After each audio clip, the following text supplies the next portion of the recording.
সেটাতে খুব পরিষ্কার যে এটার রাজনৈতিক বিষয়টা শুধু গাজাকে নিয়ে না, এক ধরনের পৃথিবীকে একভাবে ঢালাওভাবে সাজানোর একটা চেষ্টা।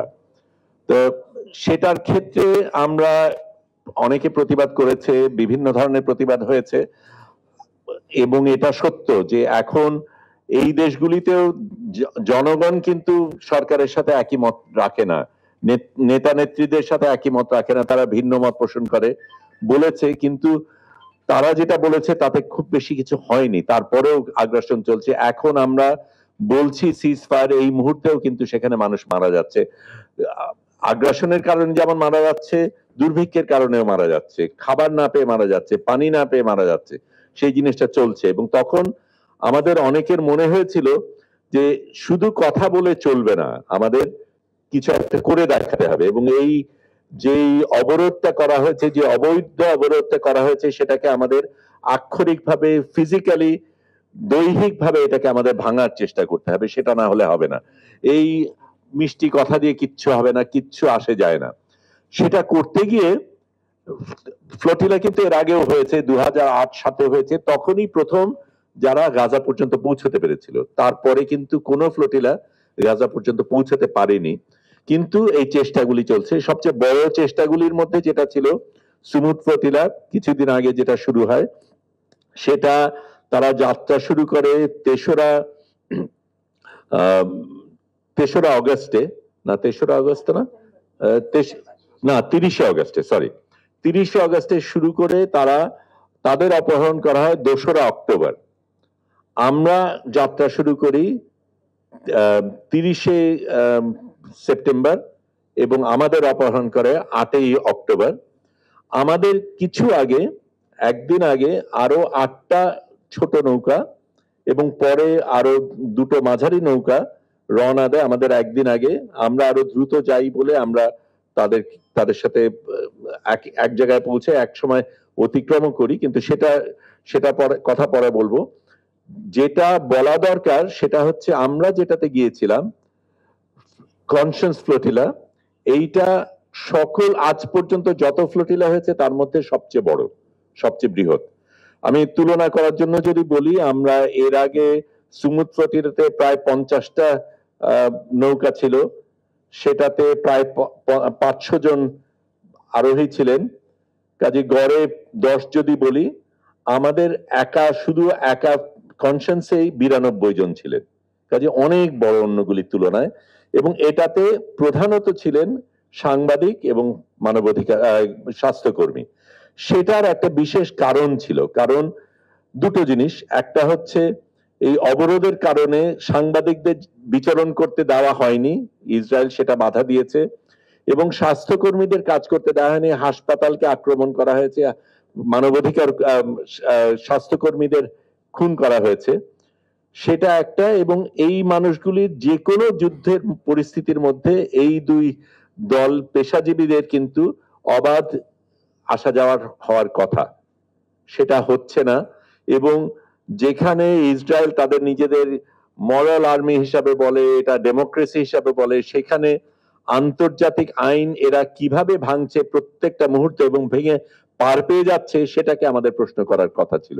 কারণ যেহেতু এই দুই ধরনের পেশাজীবীর ব্যাপারে তাদের সবচেয়ে বেশি আগ্রাসন, সবচেয়ে বেশি ভয়, এবং এদের সবচেয়ে বেশি খুন করা হয়েছে, আমরা সিদ্ধান্ত নিয়েছিলাম আমরাই যাব এই অবরোধটা ভাঙার জন্য, এবং আমাদের সহকর্মী যারা গাজায় আছে তাদের পাশে আমরা দাঁড়াবো। ওই দায়িত্বটা আমাদের আছে আমরা মনে করেছি, সেই কারণেই এই ফ্লোটিলাটা বিশেষ করে করা।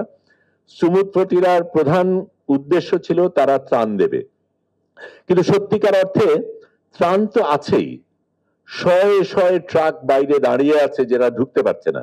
কাজে ত্রাণ দেওয়াটা একটা সিম্বলিক ব্যাপার ছিল, যে যেহেতু ইসরায়েল যেতে দিচ্ছে না, সেইখানে আমরা ত্রাণ দিয়ে, সুমুদ ফ্লোটিলা ত্রাণের কারণে যাচ্ছে। আমরা কিন্তু সেই অজুহাতও দেইনি, যদিও আমাদের সাথে অনেক ত্রাণ ছিল, সেটা ভিন্ন কারণ ছিল। কারণ আমরা ধরেই নিয়েছিলাম আমরা যাব, এবং গেলে আমাদের কি হবে সেটা জানি না, কতদিন থাকতে পারবো জানি না। আমরা যাতে গাজাবাসীদের উপর বোঝা হয়ে না যাই, সেই কারণে তাদের থেকে যখন তাদের এত কম আছে, সেখানে আমরা তাদের যারা আছে তার উপর ভাগ না বসাই, সেই কারণে আমরা বাড়তি নিয়ে গিয়েছিলাম। এটা ত্রাণ দেবার উদ্দেশ্যে না, তাদের উপর চাপ না তৈরি, তাদের উপর বোঝা না হওয়ার উদ্দেশ্যে। কাজেই আবার ফিরে যাই, সবচাইতে বড় ফ্লোটিলা। আবার আরেকটা জিনিস, এবং এটা নিয়ে অনেকে অনেক কথা বলেছেন, সেই কারণে আমি পরিষ্কার করছি, এই ফ্লোটিলাটা সবচাইতে দ্রুত পৌঁছেছে, সকল ফ্লোটিলার চাইতে অনেক অল্প সময়ের মধ্যে এটা পৌঁছেছে।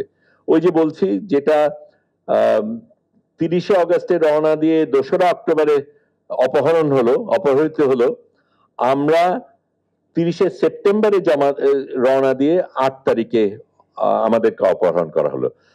সেটাও তারও আগে হতো, কারণ আমাদের পরিকল্পনা ছিল আমরা 6 তারিখে পৌঁছাবো। একদম সবচাইতে গতিশীল ভাবে গেলে 1 সপ্তাহের মধ্যে পৌঁছানো সম্ভব। কিন্তু আমাদের আগে যেই 8টা নৌকা এবং পরে আরো 2টো নৌকা যায়, মাঝারি নৌকা যায়, এগুলির গতি আমাদের চাইতে অনেক কম। এই 8টা নৌকা পালতোলা নৌকা অত দ্রুত যেতে পারে না। আমরা প্রথমে ভেবেছিলাম আমরা চলে যাব, কিন্তু আমাদের তারপর মনে হলো তাদেরকে ফেলে যাওয়াটা আমাদের ঠিক হবে না। কাজেই তাদের সাথে তাল মিলিয়ে আমরা প্রথমে পেছনে যাওয়া সত্ত্বেও আমরা তাদেরকে অতিক্রম করি, কিন্তু আমরাই তারপরে সিদ্ধান্ত নেই যে না, তাদের আমরা ফেলে যাব না, এটা লড়াই স্বার্থে তাদেরকে আমাদের সাথে রাখা দরকার। অন্য যেই 2টো জাহাজ ছিল সেগুলি যান্ত্রিক সমস্যার কারণে পরে তাদের ফিরে যেতে হয়েছে, তারা যেতে পারেনি। তারপরে যেটা হলো, যেটা এখানে এটা আপনারা বুঝবেন যে আমরা আপনাদের নিয়মিত আপডেট দিচ্ছিলাম, কিন্তু সেখানে এই আপডেট তো ইসরায়েলও পাচ্ছে। কাজে আমাদের খুব সচেতন ভাবে এমন জিনিস বলতে হয়েছে যেটা আমাদের কোনোভাবে কম্প্রোমাইজ করবে না, যেটার কারণে এই যেই উদ্দেশ্যে আমরা যাচ্ছি সেটাকে ব্যাহত না করা হয়। এবং সেই জায়গায় আমরা বাছাই করে কিছু কিছু জিনিস বলিনি, তার মধ্যে একটা আজকে আপনাদের বলি, এর আগে বলা হয়নি। সেটা হচ্ছে, আমরা যখন 6 তারিখে পৌঁছানোর সিদ্ধান্ত নিয়ে দেরি করলাম আমাদের অন্যান্য ফ্লোটিলার কারণে, তখন দেখা গেল আমরা 7ই অক্টোবরে পৌঁছবো, এবং ইসরায়েল বলেই যাচ্ছে যে আমরা হামাস সমর্থনকারী। 7 তারিখে যদি আমরা পৌঁছাই, তাহলে এটা বলার সুযোগ তারা অনেক বেশি পাবে, কারণ তারা ওইটাকে জাস্টিফিকেশন হিসাবে দেখাতে পারবে। কাজে আমরা প্র্যাকটিক্যালি সিদ্ধান্ত নেই যে 7 তারিখে আমরা পৌঁছবো না, 8 তারিখে পৌঁছানোর চেষ্টা করব। কাজে সেই হিসাবে আমরা বাড়তি একদিন ওইখানেই ছিলাম। কেউ কেউ দেখেছেন যে আমরা ট্র্যাকারে দেখেছেন যে আমরা এক জায়গায় কিছুক্ষণ ছিলাম, ওই 7 তারিখে যাতে আমাদের না পৌঁছতে হয় সেটার কারণে।